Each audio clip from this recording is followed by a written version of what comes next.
In Surah Al-Mu'minun, chapter 23, verses 12 to 14, there are approximately 8 beautiful points, eloquent points, describing the development of the human embryo in a very unique and eloquent way. First and foremost, the Qur'an mentions nutfa. Now, according to classical dictionaries like Lisan al-Arab, and academic dictionaries like Lane's Lexicon, this word can mean a singular entity which is part of a bigger group of its kind, a single sperm from a collection of millions of sperms, and it can also refer to one female egg from a group of many other eggs in the ovaries. Hamza Tzortzis, senior researcher and lecturer at the Islamic Education and Research Academy, claims that a term used in the Qur'an called nutfa is defined by the 14th century classical lexicon named Lisan al-Arab as a singular entity from a bigger group of its kind, and that this definition means that the term nutfa refers to the sperm, ovum, and even the zygote, and not merely and purely to semen, which was considered as the reproductive material by those in the ancient world. Hamza's goal is for us to be impressed by a 7th century book making a reference to sperm cells and ovum and even the zygote long before scientists discovered them. Of course, then some of us decided to check Lisan al-Arab, and we could not find any definition even remotely close to a singular entity from a bigger group of its kind. Some of us then asked Hamza on his Facebook page to provide the original Arabic sentence from Lisan al-Arab that says nutfa is a singular entity from a bigger group of its kind. Hamza said he will get back, and when he did get back to us, it was in this form, found in version 2.1b, of his paper released in April 2012. He now says this very convenient definition is suggested by the following words in Lisan al-Arab: a single drop of water remaining in an emptied bucket. He also retracts his original position that nutfa can mean a sperm or an ovum. His new definition is hilariously desperate, as he states nutfa means a drop of fluid containing sperm or ovum. Let's not even comment on how much of a pathetic inference it is to say that the statement "a single drop of water remaining in an emptied bucket" suggests the very convenient definition of a singular entity from a bigger group of its kind. The reason for not commenting on it is because this is not where the story ends.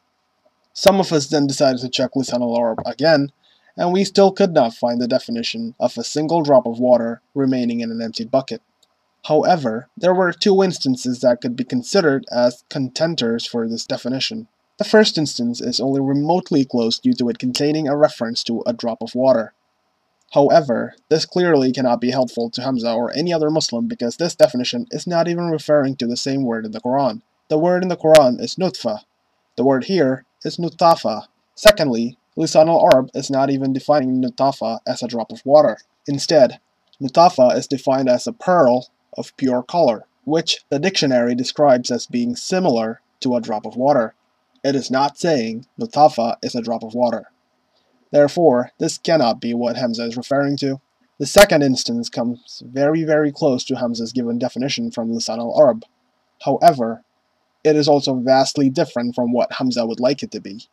Hamza states that Lisan al-Arab defined nutfa as a single drop of water remaining in an emptied bucket.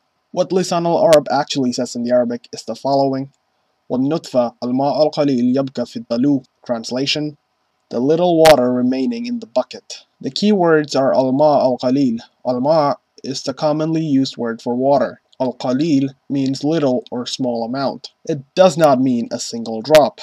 The Arabic for a single drop would be al-qatra al-wahida.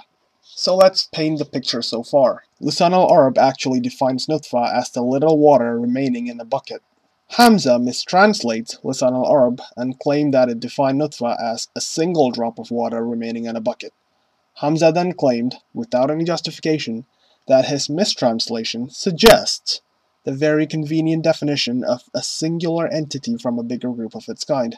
Hamza then uses this desperately weak inference, based on a mistranslation, to make the claim that nutfa refers to a sperm, ovum, and even the zygote.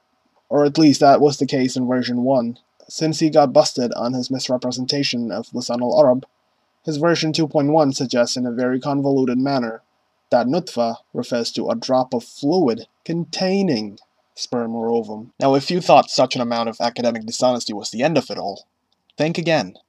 Here are some other statements from Lisan al-Arab that Hamza did not show us. For example, Lisan al-Arab states, وَالنُّطْفَ مَاءُ الرَّجُلِ. which literally translates to nutfa is the water of the man, which is always understood to refer to semen. Likewise, Lisan al-Arab also states, وَبِهِ سَمِيٌّ مَنِيٌّ نُطْفَ لَقُلْتُهُ, which translates to, by this, semen is called nutfa for its small amount. Thus, Lisan al-Arab states very specifically that semen was called nutfa by the Arabs because of its small amount. In other words, semen was called nutfa because semen is a small amount of liquid, a ma al-qalil. If that wasn't clear enough, consider this. The very statement from Lisan al-Arab that Hamza mistranslated and subsequently made extremely weak inferences from in order to define nutfa, sperm, ovum, zygote, Higgs boson, whatever, was in reality and originally used by the ancient Arabs to define nutfa as nothing more than semen. Yet if you thought such an amount of desperation was the end of it all, think again. The following is a hadith from the Prophet Muhammad, peace and blessings be upon him, that was never mentioned by Hamza. The hadith states the following regarding nutfa. إِنَّ أَحَدَكُمْ يُجْمَعُ خَلْقُهُ فِي بَطْنِ أُمَّتِي 40 يَوْمًا نُطْفَةً. Translation: Verily, the creation of each one of you is brought together in his mother's womb for 40 days in the form of a nutfa. Whether nutfa means semen, sperm, ovum, or even the zygote. Hell, I will even let it be a blastocyst for all I care. Humans do not exist in the form of any of these for a period of 40 days. Muhammad is wrong, the Qur'an is wrong, and perhaps this is the reason why this hadith was never mentioned by Hamza Tzortzis.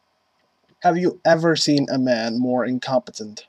Have you ever seen such a display of academic dishonesty? Would you like to see more examples of such dishonest attempts by Hamza Tzortzis? Well, now you can, with Embryology in the Qur'an, Much Ado About Nothing, a refutation of Hamza Tzortzis' Embryology in the Qur'an, a scientific linguistic analysis of chapter 23, authored by myself and Martin Taverell. And the best part is that it is all for free. I'm not even gonna ask for donations like a certain someone.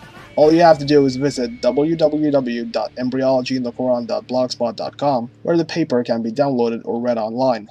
The blog dedicated to debunking the famous Islamic embryology claim also presents the paper in an easily accessible and readable format by dividing the individual sections of the paper into different pages, as well as providing resources for researching the content and raising questions or criticisms. The paper can be discussed in the comment sections of the blog without any restrictions on the character limit. The blog also has information on how to contact the authors of the paper.